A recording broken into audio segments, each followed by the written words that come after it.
अस्सलाम वालेकुम। आपको आज के प्रोग्राम में खुशामदीद। एक तरफ अपोजिशन हुकूमत के खिलाफ खराब मुआशी पॉलिसियों और महंगाई पर बाहर निकलने और इस्लामाबाद की तरफ मार्च की तैयारी कर रही है, तो दूसरी तरफ वजीर आजम और हुकूमती वज़रा मुआशी आशारियों पर बेहतरी में एक दूसरे को मुबारकबादें पेश कर रहे हैं। एक मईशत है जिसकी दो मुख्तलिफ तस्वीरें हैं।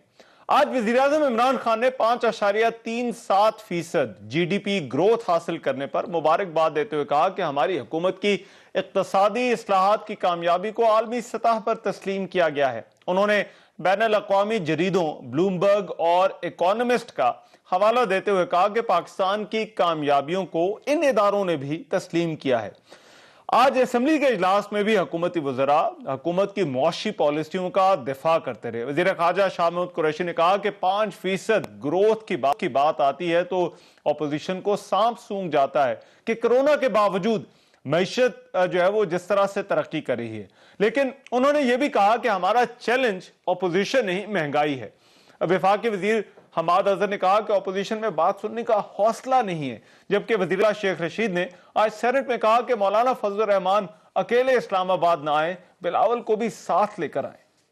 इकोनॉमी अल्हम्दुलिल्लाह तीसरे साल में स्टेबिलिटी के बाद रिकवरी की तरफ अब रिफ्लेक्शन उसका आना शुरू हो गया है। और ये मैं नहीं कह रहा, वर्ल्ड बैंक कह रहा है, मैं नहीं कह रहा, ये ब्लूमबर्ग कह रहा है, मैं नहीं कह रहा, ये इकोनॉमिस्ट कह रहा है। ये वो इदारे हैं जो आपकी और मेरी बोली नहीं बोलते। वो कह रहा है कि आज पाकिस्तान की जो जीडीपी ग्रोथ है इट इज टचिंग 5.37%। आज हमारी 5.4% ग्रोथ जो है वो सिर्फ $2 अरब के करंट अकाउंट डेफिसिट पे है। इनकी 5.4% ग्रोथ में ज़र मुबादला के ज़खायर कम हो रहे थे। हमारा 5.4% ज़र मुबादला के ज़खायर में $5 अरब का इजाफा हुआ पिछले साल। हमारी 5.4% की ग्रोथ में पूरी दुनिया की क्रेडिट रेटिंग एजेंसीज ने पाकिस्तान की मईशत को अपग्रेड किया। ब्लूमबर्ग ये कह रहा है कि ये जो पाकिस्तान ग्रोथ ट्रेजेक्टरी पे है ये हाई ग्रोथ ट्रेजेक्टरी पे रहेगा, हाई एम्प्लॉयमेंट लेवल पे रहेगा।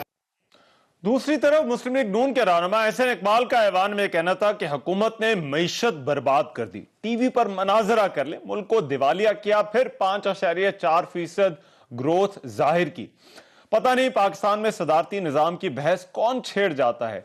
पीपल्स पार्टी के चेयरपर्सन बिलावल भुट्टो ने भी आज अपने एक बयान में कहा कि हुकूमत ने मईशत को तबाह बर्बाद कर दिया है। जो मईशत के कसीदे पढ़ रहे थे कि 5% हो गई, जब आप लो बेस से कोई चीज उठाते हैं उसको हाई बेस से कंपेयर नहीं कर सकते। ये परसेंटेजेस के पीछे अपने उस इकोनॉमिक क्रैश को नहीं छुपा सकते। इन्होंने पाकिस्तान की मईशत का हुजम सुकेड़ दिया है। पता नहीं कौन पाकिस्तान में बार बार ये बहसें छेड़ देता है कि सदारती निजाम लेकर आना चाहिए। जितना सदारती निजाम पाकिस्तान ने भुगता है शायद इस खित्ते में किसी और मुल्क ने नहीं भुगता है। पाकिस्तान की ज़राए मईशत तबाह हो चुका है। 3 सालों में जितना इस सिलेक्टेड हुकूमत ने पाकिस्तान की ज़राए मईशत को नुकसान पहुंचाया है उतना ही हमारा पूरा मईशत को नुकसान पहुंचाया है। हम हर डिवीजन में इंशाल्लाह अपना किसान मार्च, ट्रैक्टर मार्च करेंगे और मुतालबा करेंगे कि हम पाकिस्तान की ज़राए मईशत को बचाए, इमरान को भगाए। मईशत की ये तस्वीरें किस कदर मुख्तलिफ हैं, इसकी एक मिसाल ज़राअत का सेक्टर है, जिसकी अभी बिलावल भुट्टो की आपने गुफ्तगू भी सुनी। अब हुकूमत वहां पर दावा कर रही है कि इस साल बम्पर क्रॉप्स हुई हैं जिससे मुल्क का किसान खुशहाल हो गया है। हुकूमती दावा यह भी है कि ट्रैक्टरों की फरोख्त में भी इजाफा हुआ है। वज़ीर आज़म ने कुछ रोज पहले अपने एक बयान में कहा कि पाकिस्तान में यूरिया खाद जो है वो अभी सस्ती है, जबकि दूसरी तरफ पाकिस्तान पीपल्स पार्टी ने आज से अपने ट्रैक्टर मार्च का कुछ शहरों से आगाज कर दिया और उनका कहना है कि ज़राअत के तबाह हाल शुदा शोबे को बचाने और खाद के हवाले से जो किसानों की मुश्किलात हैं वो किसानों के साथ खड़े हैं। अब सवाल यह भी अहम है कि अगर मुआशी आशारी अच्छे हैं तो फिर क्या अवाम में बेचैनी है? हालिया बल्दियाती इंतखाबात के नतायज के बाद तहरीक इंसाफ के अक्सर रहनुमाओं ने एतराफ किया था कि उनकी शिकस्त की एक वजह बढ़ती हुई महंगाई भी थी। आज खैबर पख्तूनख्वा के बल्दियाती इंतखाबात के दूसरे मरहले के शेड्यूल का ऐलान हो गया है। पंजाब में भी तहरीक इंसाफ बल्दियाती इंतखाबात की भरपूर तैयारी करी है। क्या अब अगर मुआशी सूरत हाल वाकई टर्न अराउंड हो गई है तो ये इंतखाबी नतायज भी मुख्तलिफ होंगे? और महंगाई और मौशी सूरत-हाल के हवाले से हुकूमती दावे, इस पर आज के प्रोग्राम में हमारी बहस है। वेरी क्विकली जो पैनल मेरे साथ आज की इस डिबेट में मौजूद करा देता हूं। सेनेटर ओन अब्बास साहब पाकिस्तान तहरीक इंसाफ से हमें ज्वाइन करें, लिंक के जरिए हमारे साथ मौजूद है। बहुत शुक्रिया ओन अब्बास साहब। शैला रजा साहबा पाकिस्तान पीपल्स पार्टी से हमें ज्वाइन करी हैं। शैला साहबा थैंक यू सो मच। और अताउल्ला तारड़ साहब पाकिस्तान मुस्लिम लीग नून से, वो आज की इस डिबेट में हमारे साथ मौजूद होंगे। तीनों मेहमानों का बहुत शुक्रिया। मैं इस डिबेट का आगाज अताउल्ला तारड़ साहब आपसे करना चाहता हूं, क्योंकि सबसे पहले ये हुकूमती दावों की बात कर लेते हैं, फिर उसके बाद ज़राअत और आने वाले बल्दियाती इंतखाबात की बात करेंगे। ये जो गवर्नमेंट दावे कर रही है जीडीपी ग्रोथ रेट के, फीकस आमदनी में इजाफे के, और फिर उसको सब्सटेंशिएट भी कर रही है कि देखें ब्लूमबर्ग क्या कह रहा है, इकोनॉमिस्ट जो है वो क्या कह रहा है। तो इसको आप इन दावों को किस तरह से देखते हैं, क्योंकि अपोजिशन तो अभी इस वक्त सारे का सारा केस हुकूमत के खिलाफ जो बना रही है वो इन खराब मौशी पॉलिसियों और खराब मौशी सूरत हाल पर बना रही है। बहुत शुक्रिया जी। देखिए, सबसे पहली बात तो ये है कि ये फैक्ट्स एंड फिगर्स जिस तरीके से इसमें फजिंग की गई है, जिस तरीके से हुकूमत ने जो फैक्ट्स एंड फिगर्स रिलीज किए हैं, इनमें और ग्राउंड रियलिटी में जमीन आसमान का फर्क है। यानी आप देखिए कि इस वक्त ऑन ग्राउंड क्या सूरत हाल है। वो इन्फ्लेशन हो, वो लोगों की पर कैपिटा इनकम हो, आप सिर्फ अपना इंपोर्ट बिल देख लें, यानी आपका current account deficit billions of dollar से वो तजावुज कर गया है इस वक्त। तो मुझे समझ नहीं आती कि जब ग्रोथ आप फैक्टर इन करते हैं तो आपका करंट अकाउंट डेफिसिट कम होता है, जब ग्रोथ फैक्टर इन करते हैं तो पर कैपिटा इनकम ज्यादा होती है, जब ग्रोथ फैक्टर इन करते हैं तो ना सिर्फ इन्फ्लेशन और अफराते जर कम होती है, बल्कि लोगों की परचेजिंग पावर पैरिटी भी ज्यादा होती है। और लोगों की परचेजिंग पावर पैरिटी दो चीजों से बढ़ती है। नंबर वन, जब पर कैपिटा इनकम में इंक्रीज हो और इन्फ्लेशन में कमी हो तो लोग जो हैं वो खुशहाल कहलाते हैं, एक आम आदमी खुशहाल होता है। अब उस पर सितम जरीफी क्या है कि आपका सेंसिटिव प्राइस इंडेक्स है। सेंसिटिव प्राइस इंडेक्स का जो पिछले हफ्ते का पाकिस्तान इदारा शुमारियात ने जो फिगर दिए हैं, आप हैरान होंगे कि ये वो अशियाए खुर्दनोश हैं जो बेसिक हैं, जो एक लोअर इनकम हाउस होल्ड, एक गरीब आदमी खरीदता है अपने गुजर बसर के लिए, जिंदा रहने के लिए। उसकी जो ईयर ऑन ईयर कंपैरिजन है वो 20% है, 20%। इस वक्त सेंसिटिव प्राइस इंडेक्स जो है उसकी इन्फ्लेशन 20% है। अब आप देखिए कि रुपए की कदर में कमी वाकई हो गई है। पेट्रोल आज भी महंगा है। पेट्रोल के अंदर पेट्रोलियम डेवलपमेंट लेवी जो गवर्नमेंट ने लगाई है वो टोटल प्राइस का 10% है। अब मुझे समझ नहीं आ रही कि पर कैपिटा इनकम भी कोई नहीं है, इन्फ्लेशन भी बढ़ी हुई है, डिवैल्यूएशन भी हुई भी है, इंपोर्ट्स भी ज्यादा हैं। अच्छा, ये जो तारड़ साहब गवर्नमेंट में देखिए, मैं कल और आज इस मामले पर बहुत ज्यादा बात हुई है। गवर्नमेंट जो 5.37% की बात कर रही है, ये कहते हैं ऑटो सेक्टर, एग्रीकल्चर सेक्टर, फिर जो है वो आप जो इन्होंने टेक्सटाइल की भी जो है वो बात की। ये जो अगर ये नंबर्स, लेट्स सपोज आप तो कह रहे हैं कि ये फजिंग कर रहे हैं नंबर्स की, लेकिन अगर ये नंबर्स सही हैं, ये इंडिकेटर्स हैं, तो फिर इनका नीचे कोई फर्क नहीं पड़ा आम आदमी पर। आप ये जिन सारी चीजों का जिक्र कर रहे हैं कि ग्राउंड रियलिटीज जो हैं, आम आदमी के तो ये हालात हैं कि जिसकी 15,000 रुपया तनख्वाह है या 20,000 रुपया तनख्वाह है, वो पता नहीं, मैं ऐसे लोगों को जानता हूं जिन्होंने अपने बच्चे अच्छे स्कूलों से उठा के मीडियोकर स्कूलों में डाल दिए। हम हल्के में निकलते हैं, हम ऐसे लोगों को जानते हैं कि जो इंसुलिन अफोर्ड नहीं करते क्योंकि दवाइयों की कीमतों में 500 गुना इजाफा हुआ है। मैं ऐसे लोगों को जानता हूं कि जो फाकों पे मजबूर हैं। तो बात यह है कि आम आदमी बेचारा पिस के रह गए। इतने बुरे हालात आम आदमी के 74 साल तारीख में नहीं थे जितने अब हो गए हैं। ठीक है, और हुकूमत इस बात को मानती है। बट मेरा पॉइंट यहां पे यह है कि जब हमारी ग्रोथ 5.8% थी तो हमारी इन्फ्लेशन अफराते दर 4% के ऊपर थी, हमारी फॉरेन डायरेक्ट इन्वेस्टमेंट ज्यादा थी, हमारी परचेजिंग पावर पैरिटी लोगों की ज्यादा थी, पर कैपिटा इनकम बढ़ रही थी। और मैं तो देखें मोटरवेज के जाल बिछ रहे थे, एनर्जी प्रोजेक्ट लग रहे थे, अस्पताल स्कूल कॉलेज बन रहे थे। ये 3 साल में हुआ क्या है? अब इन फिगर्स के ऊपर मुझे तो समझ नहीं आती कि ये फिगर्स करके तो अगले इलेक्शन में क्या प्रूव करना चाहते हैं। चले, मैं ये फिगर्स का ये नंबर्स का जो है ये ओन अब्बास साहब से पूछता हूँ। ओन अब्बास साहब, क्या नंबर्स को आप ऊपर नीचे करते हैं? और दूसरा, ये कोई थोड़ा बहुत फर्क होता, लेकिन ऐसा लगता है कि ये मईशत की बिल्कुल मुख्तलिफ तस्वीरें हैं, जो एक जिसकी अपोजिशन बात कर रही है और दूसरा जिसकी हुकूमत बात कर रही है, क्यों?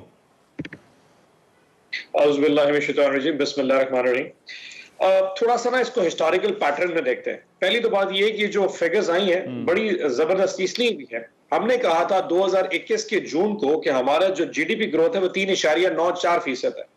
जब उसको रीबेसिंग करके हमने उसको दोबारा फिगर को अपसेट किया, जब फाइनल फिगर्स आई तो वो 5.57% है। आज तकरीरों में हमारी लीडरशिप ने शायद 2%, 0.2% कम कोट कर दिया, 5.57% है। और उसकी 3 मेन वजूहात है। पहले मैं वो आपको जस्टिफाई करता हूँ कैसे है जी। 3 आपके मेन सेक्टर हैं, एग्रीकल्चर, सर्विसेज और भाई आपको आवाज आ रही है? जी बिल्कुल क्लियर आ रही है। आपको आ रही है? ओके। एग्रीकल्चर आपका जो इंडस्ट्री है जी, पूरी जीडीपी का वो 23% है। उसने ग्रो किया 3.48% के ऊपर। जो आपकी इंडस्ट्रीज है वो है 18%, उसने ग्रो किया 7.5% पे। और आपकी सर्विसेज इंडस्ट्री तकरीबन 58% है, उसने ग्रो किया 5.24% की वजह से। जब आप इसका तमाम का कैलकुलेट ऐड कर लें ये 100%, तो 5.57% की आती है। तो फिगर फचिंग करना बहुत मुश्किल है। और खास तौर पे जब आपको वर्ल्ड बैंक, अब वर्ल्ड बैंक की आज की स्टेटमेंट पर कोट अनकोट कर रहा हूं, उन्होंने कहा Pakistan is quoting strongest ever figures due to 5 reasons. Strong remittances number 1, आपकी एक्सपोर्ट मुसलसल बढ़ रही है नंबर 2, तीसरा उन्होंने कहा जी फाइनेंशियल रिफॉर्म्स जो कि पाकिस्तान ने की है, चौथा उन्होंने कहा कि जो आपकी कोविड की वजह से जो टारगेट जो आपने ब्लॉक करना था, ये जो जिसको कहते हैं ना सारा जो शहर बंद करना होता है, मुल्क बंद करना, उसको कम से कम रिस्ट्रिक्शन को कम करना। एंड नंबर 5 आपके जो इस वक्त लॉ एंड ऑर्डर की सिचुएशन है अफगानिस्तान की वजह से जो एक्सपेक्ट की जा रही थी वो उतनी रुइन नहीं हुई। So Pakistan is expecting better figures number 1। दूसरी फिगर जो बहुत अच्छी है, जिसको शायद तारक साहब तो बहुत अप्रिशिएट करेंगे, दुनिया में इकोनॉमिस्ट मैगजीन ने कहा है कि कोविड के बाद 50 मुल्कों का सर्वे किया गया, Pakistan happens to be number 2 after Egypt. Egypt number 1 पे है जिसके 103 मार्क्स दिए गए। उसके बाद पाकिस्तान 101 के साथ और 50वें नंबर के ऊपर नेदरलैंड्स को नंबर दिया, जो कोविड के बाद नॉर्मल होकर अपनी इकोनॉमीज को कंट्रोल कर रहे हैं। जिसकी वजह 2 मतलब हुए, एक आपने अपने लोगों की देखिए, जब ऑपोजिशन ये कहती है ऑन भाई जब ऑपोजिशन ये कहती है कि आम आदमी मुश्किल में है, तो जो आप नंबर दे रहे हैं तो वो गलत कह रहे हैं। मैं ये नहीं कहता। देखो, अच्छा पहली बात ही ऑपोजिशन का तो ये काम है और मैं उसको समझता हूँ करना भी चाहिए। ऑपोजिशन कभी दुनिया में किसी ऑपोजिशन को सुना है कि हुकूमत ठीक कह रही है, तो हमारी ऑपोजिशन हिसाब से ठीक है। मगर सर ये तो ऑपोजिशन, देखिए ये वो ऑपोजिशन है जो फरवरी के आखिर में और मार्च में जो है वो आपके खिलाफ इसी मुद्दे को लेकर इस्लामाबाद की तरफ लॉन्ग मार्च कर रहे हैं। सो ये एक तो रवायती है ना कि रवायती आप सियासत से तनकीद कर लें, आप कहें कि अच्छा कोई मईशत जो है वो ठीक नहीं जा रही, लेकिन ये तो ऑपोजिशन के लिए भी सीरियस इशू है और आपके लिए भी सीरियस इशू है। एक बता दूं, पहली बात आपने हमारी महंगाई कही, मैं महंगाई मानता हूं, लेकिन रहमान भाई 30 साल बाद, और दिस इज कोर्ट फिगर, 30 साल बाद अमेरिका में 7% से ज्यादा इन्फ्लेशन आई है 30 साल के बाद। अब वो यकीनन वहां हमारा कसूर तो नहीं है। सो पूरी दुनिया एक जाल में है, एक वेब में है पड़ा, and this is nothing to do with us. So जहां दुनिया इस चीज को फेस कर रही है, आप ये देखें, हमारी रेजिलियंस चेक करें। 1999 में नवाज शरीफ ने धमाके किए थे, आपकी इकोनॉमी डिफॉल्ट कर गई थी। 2007 में ग्लोबल डिप्रेशन आया था, हमारी इकोनॉमी डिफॉल्ट कर गई थी। और 2021 में जब से ये कोविड का जो एक सप्लाई शॉक आया है, 9वां महीना है और हम 28 अरब डॉलर पे खड़े हैं, आपकी डिफॉल्ट कोई नहीं हुए, आपकी इकोनॉमी मुसलसल परफॉर्म कर रही है, इसको अप्रिशिएट करें। Having said that, macro factors, आप ये कह रहे हैं महंगाई है, हालात मुश्किल हैं, ठीक है, बट यू आर एग्रीइंग जो तारड़ साहब बात कर रहे थे कि आम बंदा जो है वो थोड़ी मुश्किल में है। I agree ji I agree, but मैंने ये कहा कि आपके 3 सेक्टर और अल्लाह मैं जरा अगर शैला साहबा से जी श्योर जी और भाई इजाजत दीजिएगा 1 मिनट, मैं जरा शैला रजा साहबा, देखिए हुकूमत आज वजीर आजम ने जो बात की, जो वो आलमी जरीदों की बात कर रहे हैं, अभी ऑन साहब भी बात कर रहे थे, वो कह रहे हैं दुनिया तारीफ कर रही है, तो आप लोग इधर जो है वो मार्च लाने की जो है वो तैयारी कर रहे हैं। देखिए जी, IMF को खुश करेंगे तो IMF की तारीफ, IMF की वजह से आपको बहुत सारे लोग तारीफ करेंगे। अगर आप मानते हैं कि महंगाई है तो फिर आपको ये समझ आना चाहिए ना कि महंगाई इसलिए है कि आम आदमी की जो जेब है, आम आदमी के पास जो पैसा है वो उसे खरीद नहीं सकता। जब आपके बंदों के पास कुव्वत खरीद ही नहीं है तो आप अशारिये बढ़ाते जाएं, आपके तो अवाम की तो परवाह नहीं हुई ना फिर। अब जितना भी जोर लगा लें टीवी पर, टॉक शोज में और असेंबली में चबा चबा के बोलने जोर देते हैं, लेकिन मियांवाली में जब MPA बाहर निकला तो सोशल मीडिया पे सबने देखा कि अवाम ने क्या हाल किया। अगर अवाम खुश हैं तो इन्हें फूलों के हार पहनाएं कि माशाल्लाह हमारे घर में खुशहाली है, हमारे घर में गैस भी आती है, बिजली का बिल भी ज्यादा नहीं आता, गैस का बिल भी ज्यादा नहीं आता, पेट्रोल के पैसे की वजह से हमारे बच्चे किराए में इजाफा नहीं हुआ है, हमारे घर के जो मर्द निकल रहे हैं, चलो औरतें अगर नहीं निकल रही, और वो जो कमा के ला रहे हैं उससे हमारा बड़ा अच्छा गुजारा हो रहा है। 700 रुपए तोला। एकदम से आप सुबह अखबार देखें तो सोना महंगा है, 700 रुपए तोला। कभी सुना है आपने कि एक साथ आपको ये खबर मिले कि 700 रुपए तोला हो गया? तो अगर बाजार में चीज है और कुव्वत खरीद नहीं है तो महंगाई है ना। तो अगर आवाम के ऊपर टैक्सेस की भरमार है और आपके अशारिये बेहतर हो रहे हैं तो किसके लिए हो रहे हैं भाई? किसी के अकाउंट में ये जो कह रहे हैं कि गाड़ियां बिक रही हैं, मोटरसाइकिल बिक रहे हैं, ट्रैक्टर बिक रहे हैं, इससे कोई फर्क नहीं पड़ रहा। गाड़ियां बेच के लोग मोटरसाइकिल तो नहीं खरीद रहे। अगर 1 लाख लोग, 22-23 करोड़ आबादी में 1 लाख लोगों ने हो सकता है किसी ने अपनी बड़ी गाड़ी बेची और उसके बाद मोटरसाइकिल ली हो। अगर 50 लाख लोगों ने नई ले ली तो फिर जो 22.5 करोड़ लोग हैं उनका क्या होगा? क्या वो खुश हैं? तो हमें वो बात करनी चाहिए जिसको हमें साबित ना करना पड़े, रिफ्लेक्शन अवाम से नजर आए। आप मुझे बताएं, आपके घर में आपको मुश्किल नहीं हो रही राशन के वक्त कि ये चीज आटा इतने का था, इतने का हो गया, फलाना चीज इतने की थी, ऑयल इतने का था, इतने का हो गया, शुगर इतने की थी, इतनी हो गई?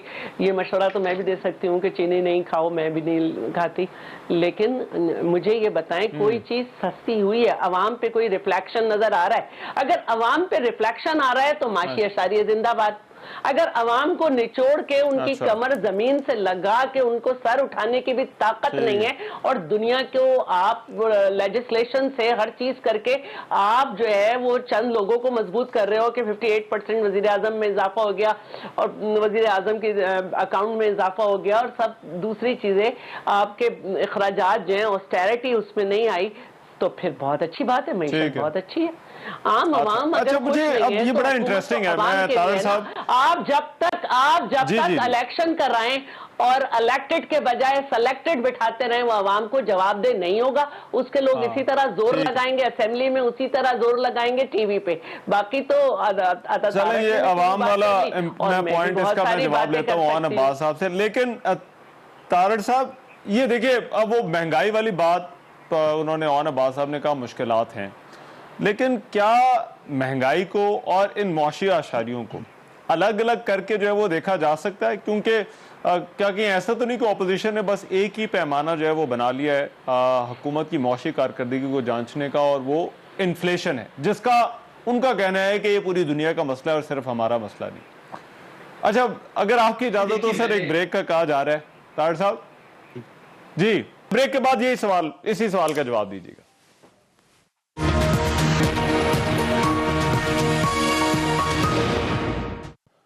ब्रेक के बाद प्रोग्राम में एक मरतबा फिर से खुशामदीद। जी अताउल्लाह तारड़ साहब, ब्रेक पर जाने से पहले सवाल तो मैंने आपसे कर लिया था कि क्या महंगाई को और ये जो मुआशी आशारियां हैं जिनकी हुकूमत जो है वो बात करे, क्या इनको अलग अलग करके जो है वो देखा जा सकता है? देखिए, मैंने सिर्फ महंगाई की बात नहीं की, मैंने आपको जो फिगर्स दिए हैं, मैंने आपको बताया कि सिर्फ महंगाई नहीं है। आप अपना इस वक्त अगर सिर्फ करंट अकाउंट डेफिसिट देख लें तो करंट अकाउंट डेफिसिट पे आपको याद है आज से 1 साल पहले किस तरह के बयानात दिए जाते थे, किस तरह उसको सेलिब्रेट किया जाता था। अब जब वो बिलियंस ऑफ डॉलर्स का वो डेफिसिट बन गया है, इंपोर्ट बिल बढ़ गया है, तो इसका ये मतलब है कि ये ग्रोथ में कंट्रीब्यूट नहीं कर रहा, क्योंकि ग्रोथ में आपकी एक्सपोर्ट्स कंट्रीब्यूट करती हैं। अब ये करंट अकाउंट डेफिसिट ऑब्वियसली इसके लिए कोई जवाब नहीं है इनके पास। जब अच्छा जा रहा था या थोड़ा सा गैप फिल हो रहा था तो ये कह रहे थे जी इशारे बेहतर हो रहे हैं। अब इतने बिलियंस ऑफ डॉलर्स का जो करंट अकाउंट डेफिसिट है उसका जवाब किसी के पास नहीं है। और देखिए बाकी ममालिक में भी महंगाई होती है, मान लिया, मगर बाकी ममालिक में लोगों की पर कैपिटा इनकम और आमदन में इजाफा होता है।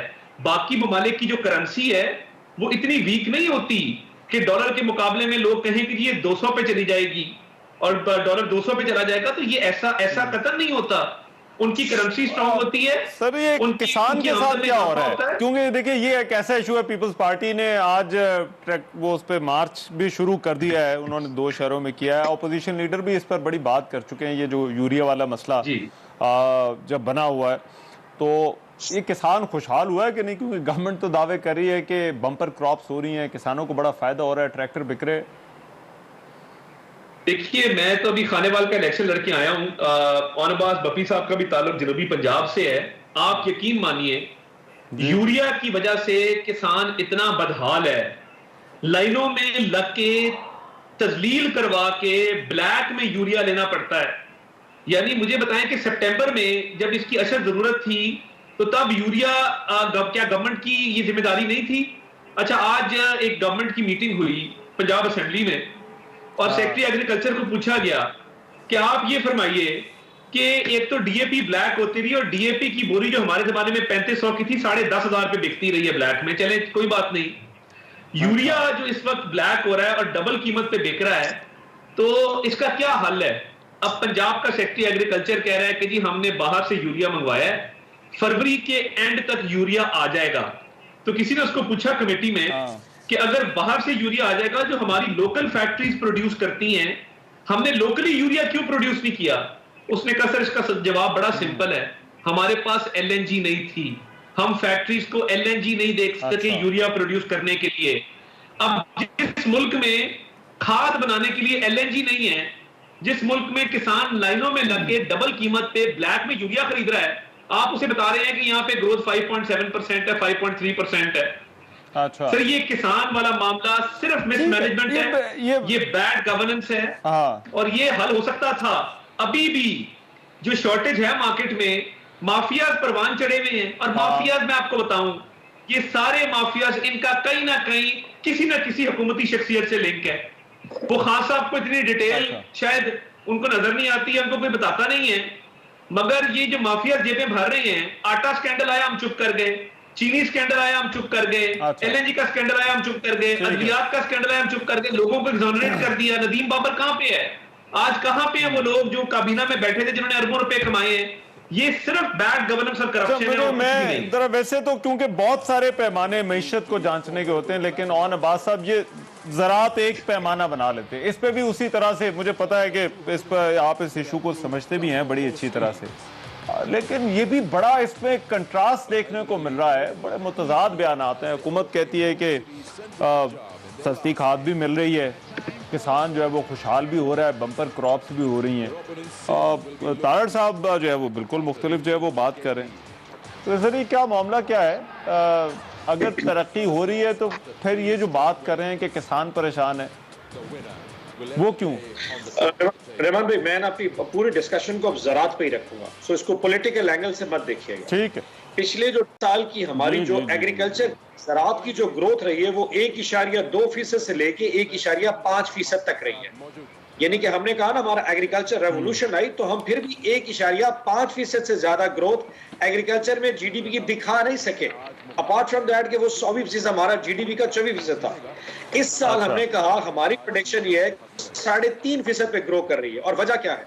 आपके जो एग्रीकल्चर की जो रेट्स हैं, जो गंदम के या बेसिक स्टेपल डाइट्स हैं, उनकी गवर्नमेंट ने सपोर्ट प्राइसेस मुकम्मल कर दी। यानी कि नून लीग की गवर्नमेंट में अपने 5 साल के दौर में गंदम की कीमत 100 रुपए ज्यादा नहीं बढ़ाई थी। 1300 रुपए पीपल्स पार्टी की गवर्नमेंट 2013 में छोड़ के गई थी और 18 में जब हम आए थे तो उस वक्त 1400 रुपए मन था। यानी कि ज़रात इनके जहन पे इतनी सवार थी कि 5 साल पे सिर्फ 100 रुपया मन बढ़ाया। हमने 2018 से लेके आज 22 चौथा साल हमारा आ गया। आज इस वक्त 2200 रुपए तक गंदम का बेसिक रेट आ चुका है, जो कि सिंध गवर्नमेंट और हम पंजाब दोनों देने जा रहे हैं इस साल 2200 रुपया। अब आप खुद देखिए कहां 1400 और कहां 2200, अच्छा। इसको कहते हैं 800 रुपया पर मंथ। अब जब इतनी ज्यादा प्राइस रेंज बढ़ेगी तो ऑटोमेटिक लामाला डिमांड आएगी, लोग ग्रो करना शुरू करेंगे, गंदम भी और बेसिक डाइट्स। जब इतनी ज्यादा डिमांड आएगी तो यूरिया की सप्लाई भी आनी है। अब हुआ इस साल चाइना से और दुनिया से हमें यूरिया की जो बाहर से इंपोर्ट आती थी वो बंद हो गई। चाइना ने पाबंदी लगा दी अपने मुल्क में कि यूरिया वहां से एक्सपोर्ट नहीं हो सकती। प्राइम मिनिस्टर ने फोन करके 1 lakh ton government to government basis पे यूरिया इंपोर्ट मंगवाया, और जो हमारी अपनी प्रोडक्शन थी, मैं मानता हूं वो थोड़ी तबत्तुल का शिकार रही। 10 जनवरी से 44,000 टन प्रोडक्शन हमारी जा चुकी है। सो वो कहीं अगर शॉर्टफॉल वो मुकम्मल होने जा रहा है, आई एग्री। लेकिन आप ये जानिए कि इस वक्त लोग मगर आप ये कह रहे हैं कि यूरिया हमारे इस वजह से भी शॉर्ट हुई क्योंकि हमारी डिमांड बढ़ गई। डिमांड में 3 बेसिक पॉइंट्स है। एक, डिमांड बढ़ गई क्योंकि सारे जो लोग कहीं गंदम नहीं लगा रहे थे वो सारे गंदम पे शिफ्ट हो गए। नंबर 1 क्योंकि रेट्स बहुत ज्यादा थे। नंबर 2, जो बाहर दुनिया से हमें यूरिया की सपोर्ट मिलती थी, इंपोर्ट आती थी, वो फ्रेट चार्जेस की वजह से, उनकी पाबंदियों की वजह से, अगर चाइना जैसा मुल्क वहां पे पाबंदी लगा देते तो आप क्या कर सकते हैं? तो वो एक आगे तवज्जो। तीसरा, मैं मानता हूं प्रोडक्शन में कहीं कहीं कोई अगर कोई गैप्स रहे तो उसका इंपैक्ट भी आया होगा। बट हैविंग सेड दैट, आप ये बताइए, अच्छा। अगर एग्रीकल्चर कल नीचे जाती है तो वो नुकसान हमारा है, क्योंकि हमारा जो बेस प्राइस, हमारा जो बेस वोटर है वो तो किसान है। वो नून लीग का तो वोटर नहीं बनता। नून लीग का अर्बन वोटर है जो ज्यादा खड़ा है। जो एग्रीकल्चर और रूरल एरियाज है वो पीटीआई का वोटर है। तो हमें इस ज्यादा कॉन्शियस है, हम इस पे ज्यादा फोकस्ड है। लेकिन because there are huge agriculture revolution, वो डिमांड को शायद शैला रजा साहबा की जो जमात है वो तो आज निकली भी है इस मामले पे। शैला साहबा, किसान के साथ क्या हो रहा है? अच्छा, सबसे पहले तो मैं ओकाड़ा में जो किसान निकले और पुलिस गर्दी की गई उनके साथ, और उससे पहले किसानों पे पुलिस गर्दी जब की गई, जब जैसे चीनी और रमजान में चीजें खरीदने के लिए लाइनें लगाई थी, वो यूरिया के लिए खड़े हुए थे और उनके डंडे बरसाए गए, उसकी भी मजम्मत करती हूँ। और आज भी ओकाड़ा में डंडे लगे और उनकी ट्रैक्टर ट्रॉलियां जो हैं उनको पंक्चर किया गया। तो आपको अपोजिशन से खतरा नहीं है? और अपोजिशन ने एक छोटी सी ट्रैक्टर ट्रॉली मार्च निकाली, बड़ा हम कहेंगे तो कहेंगे छोटी थी, तो आपसे वो बर्दाश्त नहीं, आपने उनमें भी जो है पंक्चर कर दिए। तो क्या घबराने का वक्त शुरू हुआ है? दूसरी बात मुझे ये करनी थी कि देखिए, मैं दोबारा से एक बात करती हूँ, हम बार बार ये कहते हैं कि ये ज़राई मुल्क है, हमारी जो मईशत होनी चाहिए वो एग्री बेस्ड होनी चाहिए। और पाकिस्तान पीपल्स पार्टी जब आई थी तो परवेज़ मुशर्रफ का जाना इसलिए ठहरा था कि गंदम नहीं थी, ठीक है, और फिर हमने बम्पर क्रॉप्स भी की और ज़राई एक्सपोर्ट भी बढ़ी। तो ये सवाल मेरे पूछने के हैं कि अगर आज हमने 2200 कर दी है, जो हमने अपने ज़माने में 600 से 1200 और फिर उससे आगे भी की थी, तो उस वक्त जब हम यूरिया और ये सब खरीदते थे तो डॉलर का रेट क्या था? आज अगर हम ज़्यादा भी कर रहे हैं तो मुझे बताएं कि डॉलर का रेट क्या है, हमें ये सब चीज़ें खरीदनी है तो कैसे खरीदेंगे? तो ये हाल अच्छा नहीं है। और पेस्टिसाइड्स का भी मामला है। तो मैं कहना चाहती हूँ बार बार कि देखिए, अगर हम ये कहेंगे कि हमारी एक्सपोर्ट बढ़ रही है तो हम वाले अखबार फाड़ दें क्या, जिसमें 2-3 महीने से मुसलसल जो है शौकत तरीन साहब नाराज हुए कि ये 1 अरब जो है इंपोर्ट कैसे बढ़ गए, ये इंपोर्ट के बिल इतने ज्यादा कैसे हो गए, ये क्या हो गया, ये हम फाड़ दें? हम ट्रेड डेफिसिट जो है जो बढ़ता जा रहा है और उसको हम भूल जाएं, रोजाना जो अखबार में फिगर आ रही हैं वो मैं और आप तो नहीं दे रहे, इदारा शुमारियात दे रहा है। तो हम सब अच्छा नहीं कहना चाहिए। आप मान लें कि जब शौकत तरीन साहब आए उन्होंने कहा कि IMF से गलत मायदे हुए, तबाही हुई है, ये हुआ है, थोड़े दिन बाद उन्होंने कहा सब बहुत अच्छा है, तो फिर उनको क्यों लाया गया था? तो मगर ये जो नंबर्स की बात है और जो सिलेक्टिव नंबर्स की बात हो रही है जी, शाला साहब एक मिनट अगर मुझे दे, मैं एक सवाल है जो कि मेरी बात ये कहते हैं कि इन्हें रीबेस्ड किया गया है और उसमें और गलतियां की गई हैं। ये मैंने आज सोशल मीडिया पर इसको भी पढ़ा कि इनको जो है वही जिसको हम फजिंग कह दें कि ये की गई है, उससे ये इतनी गलतियों पे पहुंचे कि इन्होंने इतना किया कि अगर उसको फिर सही भी करो तो बहरहाल ये मेरा शोभा नहीं है। लेकिन जब मैं एक दफा बैठी हुई थी, माहिर माशियात बैठे हुए थे, तो उन्होंने कहा कि जब मईशत अच्छी होती है तो उसे कहने की जरूरत नहीं होती, अवाम की सूरत हाल। अगर एक चीज जो कि मैं ये यूरिया वाली जो चीज है, जीडीपी बढ़ी तो क्या रोजगार के जराए बढ़े, क्या तनख्वाहों में इजाफा हुआ अगर गवर्नमेंट के ही लोग हैं उनकी? नहीं हुआ। चले मैं पूछता हूं जी, ये ताड़ साहब यूरिया वाली जो चीज है इसका जवाब दीजिएगा, लेकिन ये ऑन साहब पहले एक सवाल जो कि ऑपोजिशन बार बार पूछती है वो ये कि अगर आपकी बम्पर क्रॉप्स हो रही हैं और ये सारे मामला ठीक हैं तो ये गंदम, चावल, चीनी ये हमें इंपोर्ट क्यों करने पड़ रहे हैं? और इसका ज़ाहिर बात है असर फिर जो है वो हमारे इंपोर्ट बिल्स पर भी पड़ता है। जी अच्छा, वैसे तो गंदम की इंपोर्ट के हवाले से तो मेरे ख्याल में एक क्लेम बनता नहीं है, क्योंकि गंदम हमने इंपोर्ट कोई नहीं की। ऐसा कोई इशू नहीं। हमारी इस साल भी तकरीबन 27 मिलियन टन की प्रोडक्शन है और हमारी पूरी पाकिस्तान की जरूरत 26 मिलियन टन की है, तो 1 मिलियन टन हमारे लिए फालतू है। नॉर्मली हम अफगानिस्तान को देते हो। इस साल मुझे अंदाजा नहीं गवर्नमेंट की पॉलिसी क्या होगी, लेकिन हमारी गंदम की बिलावल भुट्टो की स्टेटमेंट है, ये बिलावल भुट्टो की स्टेटमेंट है जिसका मैंने हवाला दिया। उनको इतना सीरियस मत लिया करें। Let's move on. Figure fudging की बात कर लूं। शैला बीबी ने रीबेसिंग की बात की, यकीनन इनका फील्ड नहीं, मेरा और तारक साहब का शायद फील्ड हो। रीबेसिंग नॉर्मली दुनिया के ममालिक हर 8-10 साल के बाद करते रहते हैं। आखिरी जो बेस फिगर ली गई थी 2006 की ली गई थी। अब अगर हमने 2015-16 की फिगर को रीबेस को लिया है तो उसका इंपैक्ट देखिए। जो नून लीग की गवर्नमेंट अपने आखिरी साल में 5.8% की ग्रोथ ले रही थी, अब वो 6.1% है। हत्ता कि वो जो आखिरी साल की ग्रोथ है उसको ये ओन भी नहीं करते वो, क्योंकि उसमें हम भी ये कहते हैं कि वो ग्रोथ इंपोर्ट ओरिएंटेड थी। उसमें इन्होंने $10 बिलियन का लोन लिया था और इनके रिजर्व $7.5 अरब पे आ गए थे, लेकिन उसके बावजूद वो 6.1% पे आई।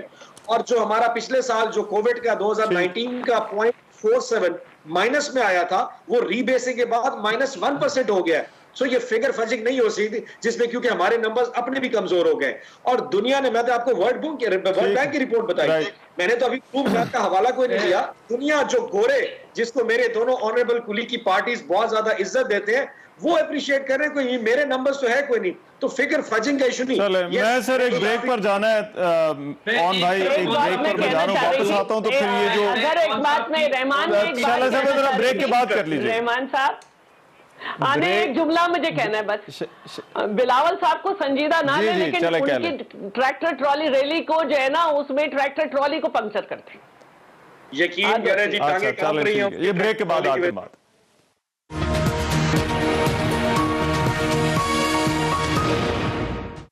ब्रेक के बाद प्रोग्राम में एक मरतबा फिर से खुशामदीद। इससे पहले कि हम बल्दियाती इंतखाबात और अगर वाकई मईशत का टर्न अराउंड हो गया है तो आने वाले जो पंजाब के बल्दियाती इंतखाबात और केपी का जो दूसरा मरहला है, क्या उसके इंतखाबी नताइज डिफरेंट होंगे, इस पर बात करेंगे। लेकिन एक पॉइंट जो कि ब्रेक पर जाने से पहले आया और उसका मैं चाहता हूँ कि ज़रा अताउल्लाह तारड़ साहब से उसका मैं जवाब ले लूँ।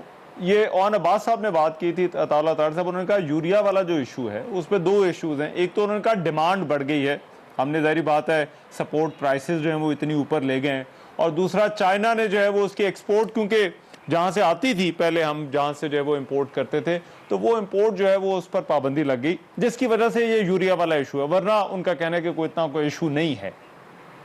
देखिए, कोई मसला हो जाए ना, कोई चीज खराब हो जाए, उसके रीजन 100 बताए जा सकते हैं। ये हुकूमतों का काम रीजन बताना नहीं होता। हुकूमत का क्या काम है? हुकूमत का काम है कि जहां खाद जिन फैक्ट्रियों में बन रही है उनको LNG प्रोवाइड करना टाइमली। हुकूमत का काम होता है कि डिमांड एंड सप्लाई को मैनेज करना। इस बात को फोरकास्ट करने के लिए महकमे मौजूद हैं कि इस साल कितनी डिमांड होगी और उसके मुताबिक सप्लाई को मीट करने के लिए गवर्नमेंट ने क्या पॉलिसी बनानी है। यूरिया प्योर मिसमैनेजमेंट है गवर्नमेंट की कि ना इंपोर्ट कर सके, ना लोकली प्रोड्यूस कर सके और जिम्मेदार को जलील कर दिया। एक तो ये बात है। दूसरा देखिए, करंट अकाउंट डेफिसिट मैंने अभी चेक किया है, $21 अरब पे बैठा है। और ये जो रेमिटेंसेस की बात करते हैं, रेमिटेंसेस तो आनी है। जब रुपया इतना सस्ता हो गया है, जो $1 बाहर से भिजवाएगा तो उसको 176 रुपए मिलेंगे, तो ये तो आपका ऑटोमेटिकली यहाँ पे एक आपको फायदा है। तो ये तो रेमिटेंसेस तो आएंगी, लोग बाहर से अपनी भेजेंगे पैसे मुल्क के अंदर, क्योंकि रुपए की कदर में कमी वाकई हो गई है। आप जाए ना जरा पाकिस्तान से बाहर जाए, रुपीज चेंज करवाएं, आपको पता लगता है कि वहां पे आपको वो क्या देते हैं। तो ये तो कोई इंडिकेटर्स नहीं है, प्योर मिसमैनेजमेंट है और ये बिल्कुल नाअहली है और ये इनको फोरकास्ट करना चाहिए था, पॉलिसी बनानी चाहिए थी। They have failed miserably. अच्छा ठीक है। और अब्बास साहब ये देखिए, अगर मईशत का और आम आदमी को आप कह रहे हैं महंगाई का कुछ असर तो है, लेकिन एक बहरहाल एक बेचैनी तो है जो खैबर पख्तूनख्वा के बल्दियाती इंतखाबात हुए। अभी यहाँ पर तो सियासी बयानी है दोनों तरफ से, और लेकिन एक बड़ा पैमाना यह भी हो सकता है कि अवाम इसको किस तरह से महसूस करते हैं। उसकी एक झलक ये थी कि बल्दियाती इंतखाबात जो खैबर पख्तूनख्वा में, जहाँ पर उसके बाद आपके वज़रा ने भी तस्लीम किया कि हाँ ये मईशत वाला जो इशू है, महंगाई वाला जो इशू है, इसकी वजह से हमारे वोट बैंक मुतासर हो रहा है। तो अब क्या आपको लगता है कि टर्न अराउंड होगा ये जो पंजाब का बल्दियाती इंतखाब और फिर खैबर पख्तूनख्वा का जो दूसरा मरहला जिसका तो शेड्यूल भी आज आ गया? अगर तो देखिए रहमान भाई, अगर ये सारे मामलात ग्लोबल इन्फ्लेशन के पाकिस्तान की इकोनॉमी में ट्रांसलोट हो रहे थे और उसकी वजह से हमारे अगर रिजल्ट उस वक्त कुछ कमी बेशी रह गई, तो अगर मैं ये समझूं कि मार्च में हमारी प्रेडिक्शन है, और अल्लाह करे इंशाल्लाह ऐसे ही होगा, कि इंटरनेशनली प्राइसेस नीचे आना शुरू हो जाएंगी अगर ओमिक्रोना के केसेस ना बढ़े तो उस सूरत में अगर महंगाई कम होगी तो फिर तो रिजल्ट्स ऑटोमेटिकली फिर चेंज हो जाएंगे। रिजल्ट्स तो बेस कर रहे हैं जितने भी सारा महंगाई के ऊपर, और अगर महंगाई पे हमने काबू पा लिया, जो कि मुझे इंशाल्लाह पूरी उम्मीद है March April will be the one of the best months in this financial year, तो फिर इसका मतलब रिजल्ट फिर चेंज हो जाएंगे। तो यकीनन अगर प्रेडिक्शन उस वक्त सिर्फ महंगाई की थी तो फिर वो कवर अप हो जाएगी। हैविंग सेड दैट, अवाम सिर्फ महंगाई पे डिसाइड नहीं करेंगे। अभी अब कल अगर जो ये केस हुआ है राना शरीफ का जो अदालत में आया, तो अवाम कहीं ना कहीं इस चीज को भी वेटेज देगी कि शहबाज शरीफ शायद अगर केस फाइनल हो गया और अगर वो अरेस्ट होकर जेल में चले गए तो उसका इंपैक्ट भी आएगा। अगर नवाज शरीफ वापस आ गए और जेल में चले उसका इंपैक्ट भी आएगा। जरदारी साहब पे वो जो इस वक्त 35 बिलियन रुपीस का केस है, सो ये सारी चीजें इंपैक्ट करेंगी। अवाम के अपने मोरल्स भी हैं, या एक महंगाई पे उसने फैसला कर लेना कि नहीं क्योंकि इमरान खान साहब की गवर्नमेंट महंगाई बहुत ज्यादा है इसलिए जरा आप इनको वोट नहीं देना, वो इस चीज पे भी फैसला करेंगे कि मोरल्स कहाँ पे हैं लोगों की जिंदगियों में, जो बाकी लीडरशिप है या बाकी पॉलिटिकल पार्टीज है। ये बहुत सारे फैक्टर्स होंगे जो डिसाइड करेंगे। एक सिंगल फैक्टर यकीनन इसको डिसाइड नहीं कर सकेगा उस वक्त। फॉरेन फंडिंग को भी देखेंगे, स्कैंडल को भी देखेंगे। जी, मैं ये बात कहना चाहती हूँ कि खाली पेट जब होता है ना और बच्चों की भूख होती है तो मोरल नहीं होता। आम आवाम को इसकी परवाह नहीं है कि जरदारी साहब जो हैं उनके केस का क्या होने वाला है। इमरान साहब ने 7 साल पार्टी फंडिंग केस चलने क्यों नहीं दिया? जब चला तो पता चला फॉरेन अकाउंट्स हैं, फॉरेनर्स के अकाउंट्स हैं। उन्होंने सुना जरूर, लेकिन उन्होंने अपने बच्चों के खाने की परवाह है उन्हें। तो आम ये जो है ना, ये भरे पेट की बातें हैं, ये सब भरे पेट की बातें हैं। आम आदमी का हाल बुरा है और इसका आपको लग पता जाएगा। आप उसको साबित करते रहें कि ये फिगर है, ये फिगर है। आवाम की जेब खाली है, फट चुकी है, उनके घर में खाने को नहीं है। अगर सब कुछ अच्छा होता तो आपको एक कॉल करने पे ये ना कहा जाता कि 1000 रुपए में ये मिलेगा। आपको ये ना कहना पड़ता कि हमने जो एहसास प्रोग्राम अपने एहसास कमतरी की वजह से नाम बदल के रख दिया है, उससे हम इतने लोगों को दे रहे हैं। आपको ये कहना पड़ता इतनी अच्छी मईशत है, इतनी खुशहाली है कि इसके लोग घट गए हैं। क्योंकि जब आप रियासत मदीना की बात करते हैं, उसमें ये कहा जाता था कि भीख दी जाती थी और भीख लेने वाला नहीं होता था। जी, जो बैटल ग्राउंड है वो पंजाब होगा। तो पंजाब के अंदर आपको लगता है कि महंगाई, तो ओन साहब कह रहे हैं कि सिर्फ महंगाई पर फैसला नहीं होना बल्कि बाकी भी जो है वो सारी चीजें जो है वो आवाम ने देखनी है, लोगों ने देखनी है। जी देखनी है। ऑन साहब ने ठीक कहा है, ऑन साहब ने ठीक कहा है। लोग देखेंगे कि आटा महंगा इसलिए हुआ था कि बुजदार सरकार ने सब्सिडी देके चंद लोगों को नवाजा था और एक इस मुल्क में आटे की शॉर्टेज हुई थी। लोग देखेंगे कि चीनी का एक स्कैंडल आया था जिसमें अरबों रुपए खाए गए थे और उस चीनी के स्कैंडल के नतीजे में 110 रुपए चीनी उन्होंने खरीदी थी। लोग देखेंगे कि अद्वियात का भी स्कैंडल आया था और LNG का भी स्कैंडल आया था और मजीद स्कैंडल भी आए थे। लोग बिल्कुल देखेंगे, लोग मॉरल पे फैसला करेंगे। हम ये समझते हैं। देखिए, मैं बाई इलेक्शन का आदमी हूँ, मैं तंजीमी आदमी हूँ, डिप्टी सेक्रेटरी जनरल अपनी पार्टी का। मैं वजीराबाद के इलेक्शन में मौजूद था, मैंने ऑन ग्राउंड सिचुएशन देखी है। ये बुरी तरह हारे गवर्नमेंट में होते हुए। मैं डस्का मौजूद था, ये बुरी तरह हारे गवर्नमेंट में होते हुए। मैं लाहौर मौजूद था, ये बुरी तरह हारे गवर्नमेंट में होते हुए, ये भाग गए इलेक्शन छोड़ के। मैंने खुशाब का इलेक्शन देखा है, अवाम ने बाई इलेक्शन में इनको रिजेक्ट कर दिया, वरना जो गवर्नमेंट्स होती है ना, इनकम्बेंट गवर्नमेंट्स, वो बाई इलेक्शन जीतती हैं कि थाना कचहरी के काम करवा देती हैं, डेवलपमेंट करवा देती हैं। इन्होंने कोशिश भरपूर की, मगर लोग इतने उकताए हुए थे, लोग इतने तंग आए हुए थे। और माइंड यू रहमान साहब, देखिए इनकी 2018 की जो इलेक्शन विक्ट्री है वो जैसे भी थी, वो कोई लैंडस्लाइड नहीं है, वो कोई 2/3 अक्सरियत नहीं है। पंजाब में कोलिशन पार्टनर्स के साथ मिलकर 10 सीटों की हुकूमत, वफाक में कोलिशन पार्टनर्स के साथ मिलकर 7 सीटों की हुकूमत। तो ये कोई लैंडस्लाइड नहीं थी। पंजाब ने पहले ही मुस्लिम लीग नून सबसे बड़ी पार्टी बन के आई थी। और हमने क्या किया, जब खैबर पख्तूनख्वा में इलेक्शन हुए 2013 में, हमने इनकी गवर्नमेंट को माना। हम चाहते तो मौलाना फजल रहमान साहब के साथ मिलकर हुकूमत बना सकते थे, हमने मैंडेट को रिस्पेक्ट किया। बट इन्होंने क्या किया कि पंजाब में इधर उधर से बंदे इकट्ठे करके, जहाज में बिठा के, पटके पहना के, कोलिशन पार्टनर्स बना के, हमारी जो सबसे ज्यादा सीटें थी, we were the largest party, तो हमें हुकूमत नहीं बनाने दी, इनकी मर्जी है। बट पंजाब में मैं आपको प्रेडिक्शन दे देता हूं, और अभी मैं साउथ पंजाब में खानेवाल का इलेक्शन लड़के आया हूं, ये बुरी तरह हारे हैं वहां पे, क्योंकि वहां पे यूरिया का इशू था, वहां पे और भी इश्यूज थे। बट ये साउथ ऑफ पंजाब में हार जाना, ये बहुत बड़ा एक फैक्टर है कि सेंट्रल में भी हार जाए, साउथ में भी हार जाए, नॉर्थ में भी हार जाए, तो आने वाले इलेक्शन में स्पेशली लोकल बॉडीज में इनको फ्लैट फेस करना पड़ेगा। जिस तरह खैबर पख्तूनख्वा का रिजल्ट आया है, अभी वो ऑन साहब ने डिबेट के दौरान एक बात की कि जो पीटीआई जो है वो उसका बड़ा रिलाय करती है जो रूरल वोटर होता है। अर्बन सेंटर्स तो उन्होंने कहा कि ज़्यादा नून लीग की तरफ होते हैं, लेकिन ये फिर इशू जो है वो क्योंकि यहाँ पर क्योंकि डिस्ट्रिक्ट लेवल पर जो है वो जा रहे हैं, तो यहाँ पर जो वो रूरल वोट है वो बड़ा मैटर करेगा, उसका बड़ा फर्क पड़ेगा। और अब्बास साहब इस चीज़ का ज़रा जवाब दीजिएगा कि क्या ये पैमाना हो सकता है या नहीं हो सकता आने वाले जो इलेक्शन है। इस पर एक ब्रेक के बाद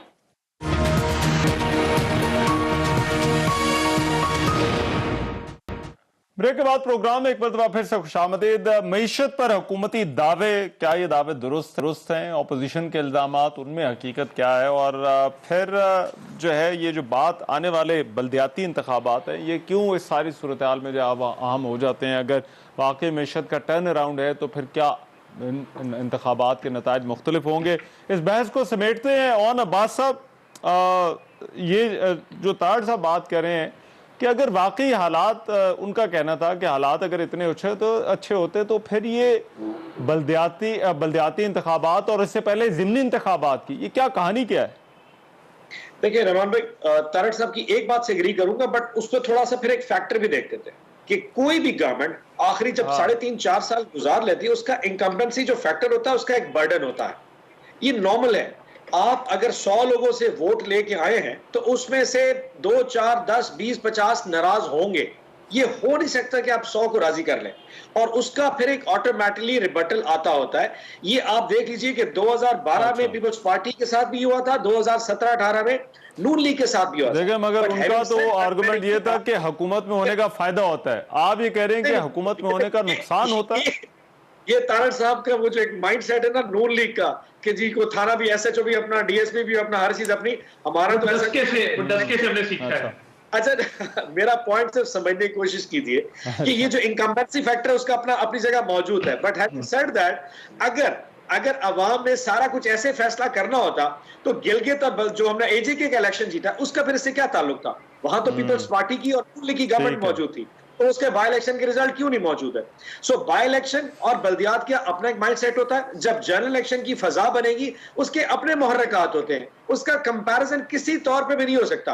वो एक हवा बनती है, कौन सी जमात, कौन सी पॉलिटिकल पार्टी, लीडरशिप कौन सी है। अगर फॉर एग्जांपल मैं अज्यूम करूं कि सर इनके जो मार्चेज हैं, अगर बल्दियाती इंतखाबात पंजाब के शेड्यूल के मुताबिक होते हैं, तारड़ साहब correct me if I am wrong, और ऑन साहब आप भी, कि ये मई के अंदर जो है वो एक्सपेक्टेड है। और दूसरा ये है कि जो खैबर पख्तून जी 15 मई को अनाउंस किया गवर्नमेंट ने बात करना जी 15 मई को। और ये खैबर पख्तूनख्वा वाले जो हैं, अब आज इसका भी जो है वो शेड्यूल जो है वो आ गया है, 27 मार्च को जो है वो होंगे। तो ये जो मार्चेस हो रहे हैं इस्लामाबाद की तरफ, ये कहीं आपकी मुश्किलात में इजाफा तो नहीं करेंगे ऑन साहब?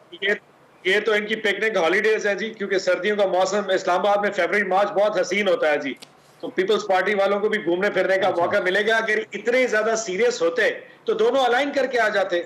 इतना मैं तो बार बार कहता हूं, आज आप नून लीग को या पीपल्स पार्टी को अवामी हमायत दे दें तो इस्लामाबाद चढ़ दौड़ेंगे। इन्होंने हमें रियायत नहीं देनी, लेकिन क्योंकि पब्लिक सपोर्ट नहीं है। लेकिन मेरा यहाँ पे एक मेन पॉइंट मिस कर गए।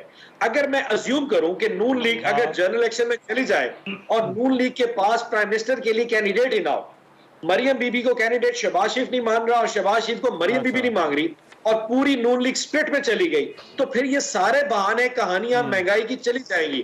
याद रखिएगा, कोई पॉलिटिकल जमात बगैर लीडरशिप के इलेक्शन में नहीं जा सकती। और जो सबसे बड़ा इस वक्त जो लीडरशिप क्राइसिस है, मैं तारड़ साहब से पूछता, बट शैला साहबा ये पहले जो है वो आप जरा बता दीजिए, आने वाले ये जो बल्दियाती इंतखाबात हैं और फिर आप लोगों का जो मार्च है 2001 मिनट उनका तो मानना है कि कोई फर्क नहीं पड़ेगा उन्हें। अच्छा देखिए, 2012 की मिसाल तो बिल्कुल गलत है। पीपल्स पार्टी को लेवल प्लेइंग फील्ड ही नहीं मिला था। तालिबान ने कहा था कि आपके जलसों में धमाके करेंगे, और दूसरी पार्टियां जो हैं वो 100 जलसे कर रही थी और ये सब हुआ था, तो उसको तो कंपैरिजन नहीं करें। हाँ, उसकी जो हुकूमत की परफॉर्मेंस है उससे जरूर कर लें कि 126 के ऐवान के साथ क्या नहीं किया।